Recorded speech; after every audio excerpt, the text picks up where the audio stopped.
Let's talk Kratos. I think a go-to character for a lot of people playing PlayStation All-Stars for the first time. Kratos from the God of War series has a very strong offensive style in his game. He's really good at dealing with crowds in front and behind to the sides. He's got those wide arcs. Now we have a 2D perspective, so the way that we sort of recreated the sensation of his sort of can deal with all things at all ranges, we gave him sort of a greater than average sort of range that he's able to affect with his chain. So we don't consider Kratos a short range character. He's more probably accurately described as a mid-range character because those blades of chaos can travel so far, further than the average guy who's just dealing with punches and kicks. Kratos, I think one of the things I noticed is he's really good at getting in. He's really good at harassing people. Yeah, once Kratos gets to that mid-range, he does have a really wide arsenal, and the combat grapple it has some interesting properties to it, because not only can it be used to getting close to an opponent, but it can also be used to sort of change places and get to where your opponent just was and send your opponent flying. Luckily for him, he's got some great aerial attacks, and one of my favorite is the Barbarian Hammer. On the ground,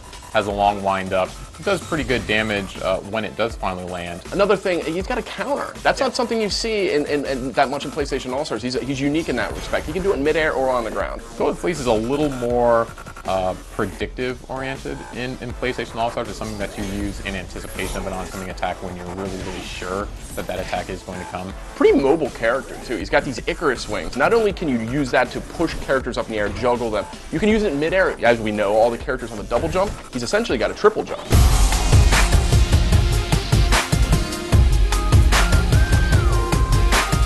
Let's talk about Kratos' supers, because he's got some really unique ways to score points. It does have a bit of wind-up on it, so it's not something that you want to fire out necessarily when you're in the combat ball, but if you're just outside of the combat ball and you can get those guys distracted, it's a really good move to capitalize. His level 2 super is much more vertically oriented. One of the few I've seen in PlayStation All-Stars that has this vertical area of effect. By surprise, when you're 3 platforms underneath them, you fire off this level 2 and you catch them all the way at the top. It's a great super in that situation. But that level 3, for me, that is worth investing in. Really hard to get away.